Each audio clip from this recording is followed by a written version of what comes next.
네, 안녕하세요. 김보들입니다. 네, 지난번에 생명정보와 관련된 콘텐츠를 하면서 저도 알지 못했던 이 생명정보와 윤리에 대한 많은 것들을 알게 됐는데요. 오늘은 저희 GMO TV 채널에 맞게 유전자 변형 생물체 부분을 좀 더 집중적으로 다뤄보려고 합니다. 자, 오늘 저희가 다룰 책은요, 생명공학의 최전선이라는 책입니다. 네, 저도 그렇고 시청자 여러분들도 잘 모르실 수 있잖아요. 그래서 쉽고 재밌게 과학을 가르쳐 줄 수 있는 과학 커뮤니케이터 엑소님과 함께 해보려고 합니다. 엑소님 어서 오시죠. 네, 반갑습니다. 과학을 쉽고 재밌게 알려주는 과커 엑소입니다. 반갑습니다. 네, 반갑습니다. 엑소님. 생명공학의 최전선이라고 하면은 사실 이게 좀 제목이 좀 비장한 최전선이라는 단어가 좀 들어가긴 하는데, 네. GMO 이 얘기도 들어봤고 신약 개발도 들어봤고 바이오 산업도 들어봤는데 여기 안에 또 다채로운 내용이 또 있다고요? 네, 맞습니다. 오늘 그래서 그런 다채로운 내용을 다루면 좋겠지만 네. 사실 또 저희가 GMO TV라는 이런 채널명이 딱 그 채널명과 걸맞게 네.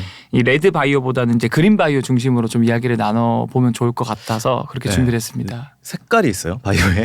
근데 사실은 요즘 네. 들어서 이런 색깔을 이용해서 쉽게 설명하는 그런 용어들이 과학 용어로 많이 쓰이고 있거든요. 네네. 뭐 예를 들어서 이제 그린 수소 이런 거 들어보셨나요? 그린 수소요? 네. 뭔가 친환경적일 것 같은데요? 맞아요. 정확하게 네. 그린 수소가 친환경적이에요. 네. 그래서 기존에 뭐 그레이나 블루 수소는 이 수소를 뽑는 과정에서 메탄이라든가 이제는 탄소가 되게 많이 나오거든요. 근데 이제 그린 수소는 친환경 재생에너지로 뽑는 수소를 말해요.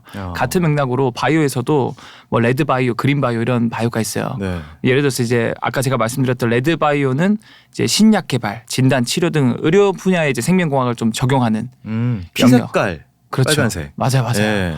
그리고 그린 하면은 좀 아까 말씀하신 숲 네. 그 생각나죠. 네. 그래서 그린 바이오는 말씀하신 것처럼 이런 농업 분야, 식품 분야, 뭐 약간 풀이 생각나는 네. 그런 분야에 이제 유전자 변형 장부를 활용해서 생명공학 기술을 적용한 분야라고 보면 되고요. 화이트 바이오는 좀 더 작은 이 미생물이나 효소를 이용해서 네. 이제 바이오 연료 또는 뭐 친환경 플라스틱 같은 산업 소재를 만드는 분야고, 마지막으로 이제 블루 바이오 같은 경우는 블루 하면 우리 지구의 70%를 덮고 있는 물이요. 그렇죠. 물. 네. 바다가 생각나잖아요. 네. 그래서 이제 해양 생물의 독특한 이제 유전자를 우리가 선별해 가지고 그걸 유전자 자원으로 활용해서 뭐 신약을 만들거나 네. 또는 기능성 식품을 만들거나 또 뭐 에너지 개발한다거나 네네. 뭐 그런 거를 적용하는 생명공학 분야라고 보면 될 것 같아요. 그럼 오늘 저희는 어떤 바이오인가요?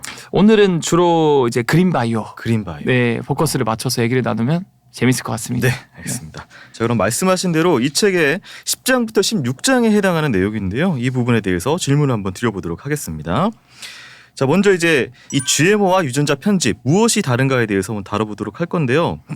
이게 유전자 변형 기술이라고 하면은 좀 막연하기도 하고 알 것 같기도 하고 좀 그런 상황인데, 이게 정확하게 어떤 과정이고, 이게 또 특히 저희가 두부 같은 거 살 때도 수입산 하면 왠지 좀 뭐 조작했을 것 같아서 좀 불안한 느낌도 들고 해서 저는 국내산을 사거든요. 네. 이게 안전한지 뭐 여러 가지 좀 궁금한 부분이 많아요. 이제 영어로 약어를 써요. GMO라 그래서 네. 한번 추론해 보시겠어요? GMO가 어떤 영어가 약어인지. 좀 약해서 네. 일단 유전자 유전자 진 뭐 이런 게 들어갈 것 맞아. 같고. 네. 그래서 유전적인 해서 유전자 진이 G가 바로 이제 genetically 네. 유전적으로. 네. 그다음에 변형 이제 모디파이 뭐 이런 뭐. 정확합니다. 네, 이제 MA modify고 마지막으로 이제 O가 네.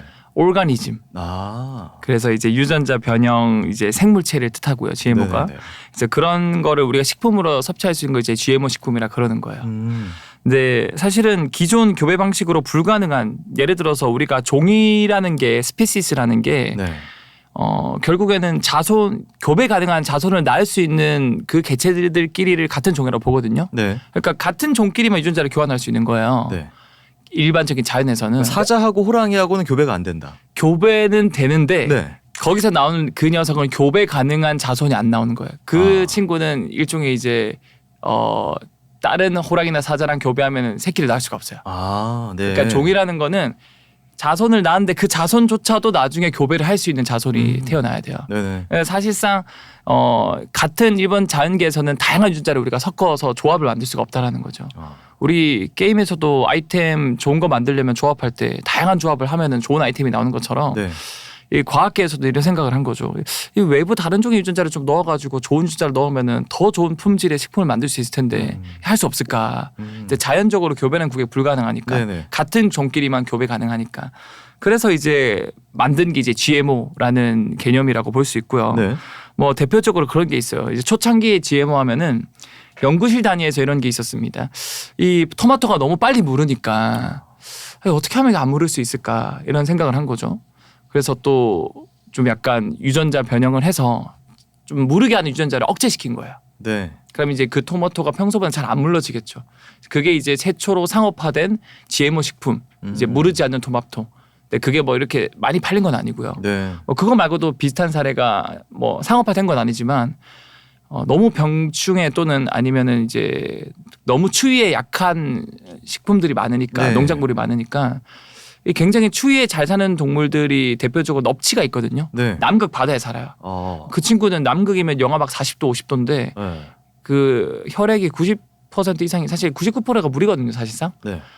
근데 안 오는 거예요. 몸이 안 오는 거예요. 네.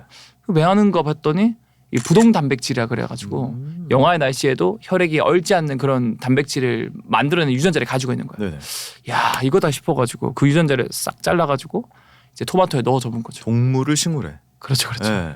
그러면은 얘는 이제 겨울에도 잘 이제 막 그 겨울에 추위에도 잘 버틸 수 있는 이런 농작물이 만들어지지 않을까. 그래서 뭐 그런 시도가 초창기에 있었고요. 네네.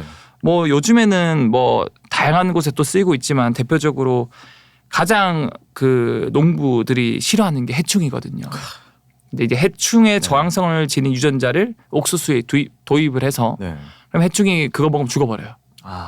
사람한테는 괜찮고. 네. 그래서 뭐 그런 옥수수를 도입해서 뭐 살충제 사용을 줄이는. 네네. 사실 살충제가 우리 사람 몸에도 되게 안 좋은 성분들이 많거든요. 그래서 그런 화학 약품을 최소화하기 위한 GMO 식품 이런 것들도 개발하고 있고요. 네. 그래서 사실 많은 분들이 걱정하는 부분이 이런 거에 대해서 장점이 많긴 하지만 뭐 안전성에 대해서 괜찮냐라고 또 고민 걱정을 많이 하시잖아요. 그렇죠. 사람들 자기 몸이 되게 소중하니까. 그렇죠, 그렇죠. 이거 먹어서 내 몸에 들어왔는데 안 빠지면 어떻게 뭐가 안 좋은 게. 맞아요. 네. 그래서 저도 좀 찾아봤어요. GMO 식품이 어떻게 이렇게 생산되고 어떻게 다뤄지고 어떻게 검사가 되는지. 근데 지금 전 세계적으로 이 생산되는 모든 현존 식품 중에서 가장 엄격하고 또 안전성 검증을 통과한 제품이 GMO 식품이라 그래요. 검증 과정이 최소 수준에서 많게는 한 10년 정도 걸리고요.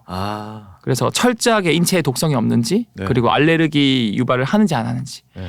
그다음에 뭐 영양 성분의 변화가 없는지 기존의 자연식품이나 비교했을 때 그다음에 환경에 미치는 영향이 없는지 이런 모든 항목을 이제 수십 차례 실험하고 또 국가별 규제기관의 다단계 심사를 거쳐야만 허가가 되거든요. 그럼 실험을 엄청 많이 하지만 통과된 거는 또 이게 소수겠네요.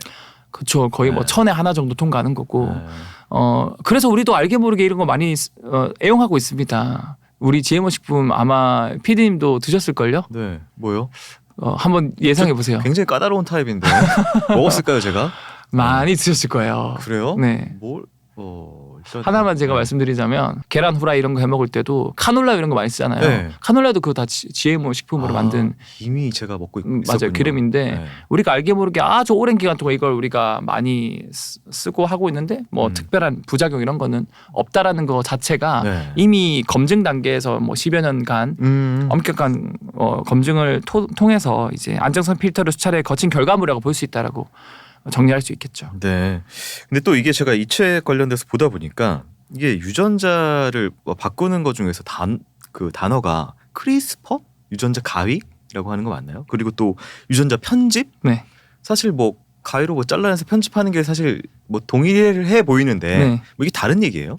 사실 뭐 크리스퍼 하면은 이제 많이 크리스피하다 뭐 네. 이런 바삭바삭하다 그런 느낌이 떠오를 건데 네. 단어는 비슷하지만 약간 다르고요. 네. 뭐예요, 그럼? 이제 GMO 식품은 쉽게 말하면은 아까 제가 게임 캐릭터로 비유를 좀 들어줬잖아요. 네. 게임 캐릭터가 강해지려면 외부에서 뭔가 아이템을 얻을 수도 있고 네. 몬스터를 잡거나 이렇게 해서 얻잖아 외부에서. 네. 그게 이제 외부에서 뭔가를 얻는 거면은 그게 GMO라고 치면은 이 유전자 가위 기술 이제 크리스퍼가 3세대 유전자 가위거든요. 네. 그런 유전자 가위 기술을 쓴다라는 거는 일종의 게임에서도 외부에서 얻는 것도 있지만 스스로 자기가 제작하는 것도 있잖아요. 네. 똑같아요. 내 몸에 있는 유전자를 유전자 가위를 통해서 몇 가지 부분만 살짝 교정을 하는 거예요. 교정을 한다. 네, 바꾼다, 편집한다. 책으로 예를 들면 우리가 책을 썼는데 GMO 같은 경우는 새로운 단어를 문장에 추가하는 거고요. 네. 이제 유전자 가위 기술 같은 경우는 그 새로운 단어 넣지는 않는데 그 문장 몇 개만 이제 교정을 하는 거죠. 단어를 그게 고치다. 단어를 빼는 거랑 또 다른 거군요. 다이로 이렇게 잘라내는 거랑 다른. 사실은 네. 교정한다는 것 제가 뺄 수도 있긴 한데 네. 이게 메이저가 뭔지를 봐야 돼요. 뭐 이게 우스갯소리로 뭐 똥맛 카레 맛 똥 이런 게 있잖아요. 네. 그러면 똥맛 카레는 본체는 카레거든요. 네. 카레 맛 똥도 사실은 카레 맛이지만 본체는 똥이고 그렇죠. 네. 똥맛 카레는 본체는 카레잖아요. 네. 그런 것처럼 사실 GMO 같은 경우도 외부에서 무조건 들어오는 건 아니에요. 가끔 그냥 그 식품 자체의 특정 유전자를 억제시키는 경우도 GMO라고 볼 수 있고요. 반대로 유전자 가입 기술, 유전자 편집 기술도 안에 교정을 하는데 뭐를 잘라내는 경우도 있고 외부에서 들어오는 경우도 있어요. 네. 근데 이제 메인이 뭐냐 하면은 GMO는 주로 외부에서 뭔가 특정 우수한 유전자를 들여보내는 거고 네. 가지고 오는 거고. 그러니까 그 단백질처럼 유독 뭐 부동 단백질이라든지. 맞아 네. 그런 것들 네. 가지고 오는 거고 유전자 가입 기술은 메인은 주로 이제 살짝만 교정하는 거다. 근데 이 교정 자체가 외부에서 들어오는 거에 비해서 별거 아닌 걸 수도 있겠지만 뭐 책을 예로 들어보면은 같은 문장이지만 예를 들어 토끼가 깡충깡충 뛰었다는 문장이 있어요. 네. 근데 유전자 가입 기술로 이 깡충깡충을 허겁지겁으로만 바꾼 거예요. 예. 그러면 그것만 단어 바꿨는데 이 토끼의 심정이 이해가 완전히 바뀌잖아요. 네. 되게 이제 토끼가 다급하구나. 그죠 다급하구나. 그런 것처럼 우리가 사실 어떤 목적으로 개량하냐에 따라서 유전자 편집도 완전 그 식품의 성격이 달라질 수 있다라는 거죠. 상당히 뭐 깊을 것 같은데 이게 또 미국하고 유럽하고 입장이 되게 다르다라고 들었어요. 예. 맞아요. 사실 이게 과학적 차이라기보다는 똑같은 툴을 써요. 뭐 네. GMO도 그렇고 유전자 편집도 그렇고 결국 같은 도구를 쓰는데 그 도구를 쓰는 과정에서 있어서 미국은 이제 제품 중심, 쉽게 말하면 이제 결과 중심이에요. 네. 그 과정이 뭐가 됐든 그 나온 결과물이 기존에 우리가 먹는 이런 자연에서 얻은 뭐 예를 들어 옥수수라 치면은 옥수수랑 안정성상에서 성분상에서 크게 문제 차이가 없다. 그러면 우리는 이거 허가도 된다. 결과 중심인 거죠. 예. 제품 중심. 약간 시장 중심 느낌도 맞아. 왜냐하면은 사실 옥수수가 사실 대선 후보는 아니잖아요. 네네. 청문회를 하는 거 아니기 네. 때문에 그 사람이 어떻게 살아왔고 옥수수가 어떻게 살아왔고 어떤 과정이냐가 중요한 게 아니라 네. 나온 결과물 자체가 우리 대중들에게 해가 있는지 없는지 안전한지 그게 진짜 더 중요하다. 네. 거기에 포커스를 맞춘 거죠. 네. 근데 유럽 같은 경우는 유럽 연합 같은 경우는 이제 그거보다 과정 중심이에요. 그래서 어쨌든 그 과정 자체가 자연에서 이렇게 자연스럽게 햇빛 받아서 자란 게 아니라 네. 인위적인 뭔가 유전자 넣었잖아. 네. 그러니까 그런 거에 대한 우리 변수를 또 사전 예방 원칙을 좀 세워야 된다. 뭐 그래서 좀 더 유럽은 까다롭게 검증을 하긴 해요. 실험을 뭐 옥수수를 학대하면서 하면 안 된다. 뭐 이 정도까지 들어가는 건가요? 뭐 그런 네. 인격이나 뭐 인권 이런 거보다는 네. 그냥 그 과정에서 자연적인 요소가 아니고 인위적인 요소가 들어가다 보니까 네. 그런 부분에 대해서 좀 사람들의 반발감이라든가 그런 부분까지 고려를 한 거죠. 조금 더 타이트한 그런 가치관이 좀 들어가 있었다. 즉, 네, 맞아요. 그래서 정리하자면 이제 소비자들의 신뢰나 역사적 경험, 사회적 합의 그리고 각각 국가별 문화적 이런 사회 문화적 차이가 있기 때문에 네. 지금 이제 그렇다면 우리나라도 이제 가치관이 또 반영이 될 것 같기도 하고 이 지금 식품에 대해서 저도 들어보니까 안전한가 싶기도 하고 좀 찜찜한 부분도 여전히 좀 남아 있는 부분도 있고 저희가 이 그 평가를 어떻게 해야 될까 이 유전자 편집된 그런. 근데 식품에 대해서? 사실 이 네. 평가는 결국에는 기술 자체는 똑같은 걸 쓰는데 다른 결과가 좀 나올 수 있잖아요. 네. 근데 뭐 저의 개인적인 생각보다는 이 책의 저자의 주장을 빌려보자면 이 저자는 조금 더 미국 중심의 그런 주장을 합니다. 그래서 뭐 GMO냐 아니냐 뭐 흑백 논리 대신에 좀 유연하게 평가를 해보자. 그러니까 그 과정이 어떻게 됐든 우리가 나름 과학적으로 그 과정을 통해서 산물이 나왔고 그 산물 자체가 사람들한테 위해가 있는지 없는지 안정적인지 그게 완벽하게 100% 딱 검증이 되면은 네. 그래도 이렇게 대중들에게 이렇게 선택할 수 있는 권리를 주는 게 좋지 않을까. 뭐 예를 들어서 이런 게 있어요. 외부 유전자를 전혀 도입하지 않은 유전자 편집 콩이 있다고 쳐요. 네.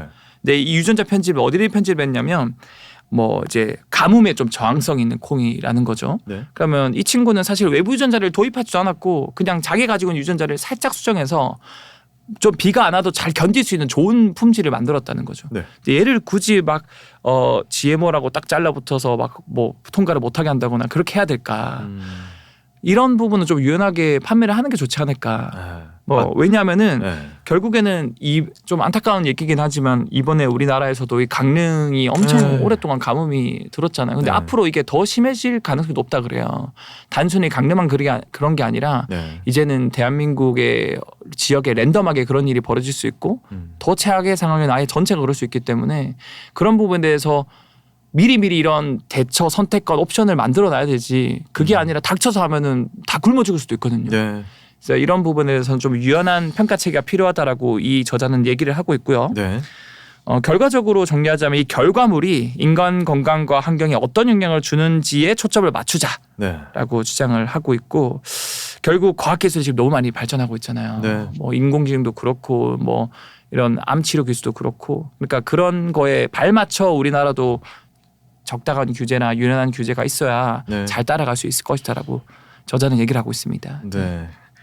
그러니까 이게 저희가 막 그냥 예전에 봤던 교과서에서 봤던 위에는 뭐 잘하고 밑에는 뭐 잘하고 다른 종이 잘하고 막 이 정도까지가 아닌 그 안에서 뭔가 조금 된 가뭄에 단단해진 그 정도는 좀 넘어가도 되지 않냐. 안전하다는 전제로. 맞습니다. 알겠습니다.